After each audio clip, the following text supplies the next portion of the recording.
Hello everyone and welcome back. My name is Greg Furman, a market analyst here at TraderPlanet.com, and this is the Forex weekly outlook for the first week of November of 2011. Now, to get started this week, we're going to do things a little bit differently this week. We're going to bring this US dollar equity correlation into perspective here and see if we can do some analysis to guide us into what is likely to happen in this coming week. Now, the coming week is going to be very volatile.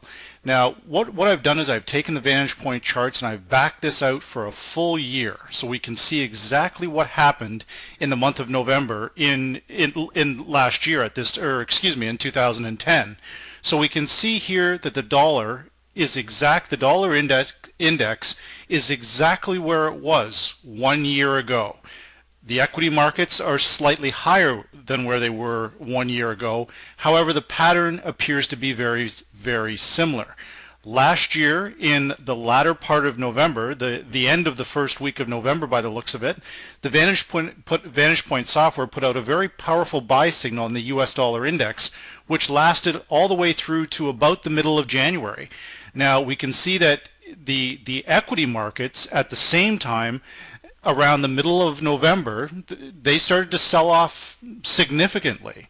So if we take this correlation and we take the fundamental events of this previous week, which were frankly somewhat ridiculous, the way the market rallied on the Euro summit, and there's nothing really good came out of the European summit, and like many markets, they overshoot the mark and then they have to correct. So looking at this is telling me that essentially the equities are getting very toppy, and the dollar index is basing out around the 75 level where it did before, and it's probably going to get on a fairly substantial rally. Now, timing is certainly going to be an issue. This week we have the ECB, we have the non-farm payrolls, we have the Royal Bank of Australia. Now, the two key factors that will be driving the market this week, in my opinion, will be the ECB and the Royal Bank of Australia, and I believe that both of them are going to cut rates.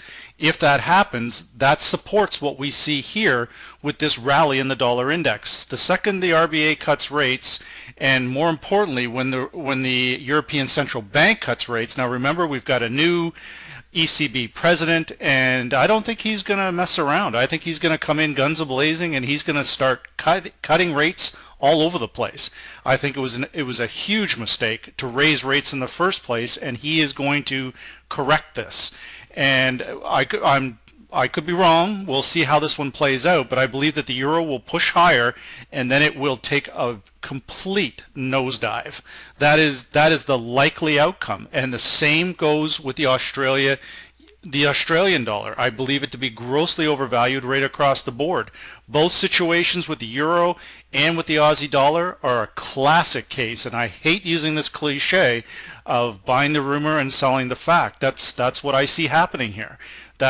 However, that brings us a lot of opportunity. So looking at closer, this is how this week I'm going to look at the two equities. I'm saying that the equities are going to start to probably top out around the 13. I'll be surprised if they even get over the 1300 mark on the S&P 500, and the dollar index should start to base out somewhere between 75 and 74.50, and then should commence a very significant rally. Now, what I talk about this with my own clients, I see monthly patterns in the dollar. Regardless, the dollar, whether we have QE3, whether we have rate cuts, easy money, it doesn't matter. The dollar has rallied every single month at the beginning of the new month for about a week and a half. So we've got a monthly pattern to respect, and we also have now what appears to be a seasonal pattern to respect.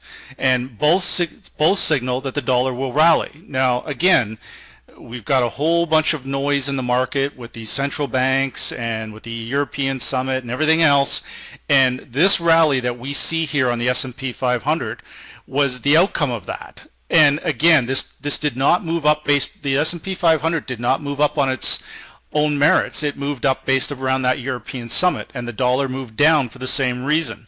So once that situation now has to correct itself, and we remove that noise from the market, the outcome is likely not favorable for either the S&P 500 or the euro. So with that said, let's have a closer look at this week and how it's shaping up.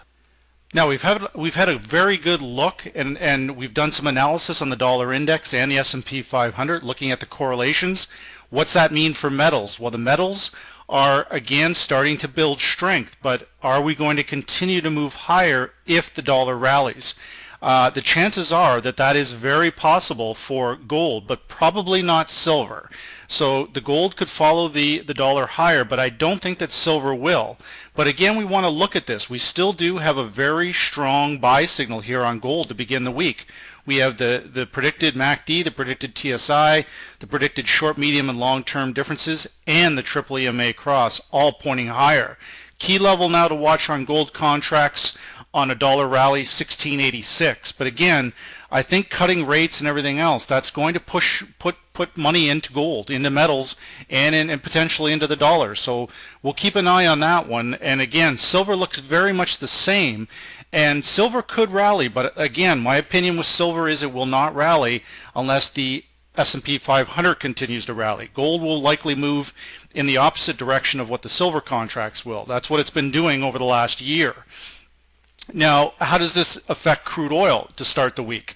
Crude oil, again, is grossly overbought here, and the current economic conditions do not warrant these kind of prices in light sweet crude oil. So my view is we are going to have a huge sell-off in crude oil any day now, and we're starting, if we can break, obviously a psychological level will be between 95 and $100 a barrel being the biggest, but again, I think that the S&P 500 is going to slide significantly, and that will bring the 88.25 level back into play. So we've closed the week at 93.32, so whether you're trading CFDs, futures, or even Forex, I would have a quick look at crude oil too, because I don't believe it will hold its gains. Now, as we come into our currency futures here, our currency futures on the yen remain somewhat unstable, and we're all waiting for intervention. I don't know if that's going to happen. Right now, we don't really have a mixed signal here. Vantage Point is saying that the yen contracts are going higher. The only thing that can fundamentally change that is going to be the Bank of Japan intervention, or potentially a very strong dollar rally. So again, that's possible. Now, if we were to look at these currency futures and go back again a year from now and see if we can see these seasonal patterns, well, we can see that in the month of November in 2010, yen currency futures crashed.